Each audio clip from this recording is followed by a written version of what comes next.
మీకు తెలుసా, పరలోక రాజ్యంలో మన ఒక్కొక్కరి గురించి ఏమేమి లెక్కింపబడుతున్నాయో, ఎన్ని గ్రంథాలున్నాయో?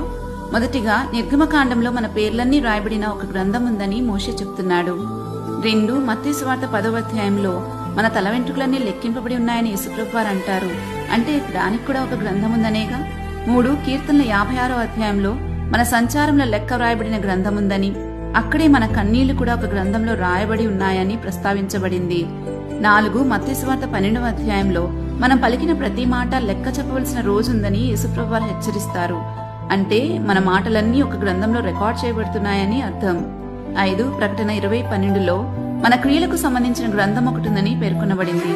6 మలాకి 3:16లో ఆయన నామము స్మరించుచూ ఉండు వారికి జ్ఞాపకార్థంగా ఒక గ్రంథం ఉందని రాయబడింది.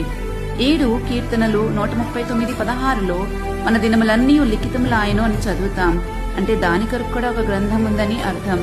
ఇలా మనం ప్రార్థించిన ప్రార్థనలకు ఒక గ్రంథం, అన్ని దేవుని ఎదుట పుస్తకంలో రికార్డ్ చేయబడుతూ ఉన్నాయి. అన్నిటికన్నా చాలా ఆశ్చర్యకరమైన విషయం ఏంటంటే, మన తల వెంట్రుకల లెక్క కూడా మన దేవుని దగ్గర ఉండడం. ఒక్క వెంట్రుక కూడా ఆయన అనుమతి లేకుండా రాలేదంటే మన తండ్రి అయిన దేవునికి మన మీదున్న ఆసక్తి ఎంతో అర్థం చేసుకోవచ్చు.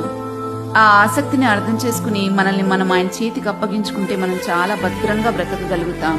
నిత్య జీవాన్ని తప్పక చేరుకుంటాం.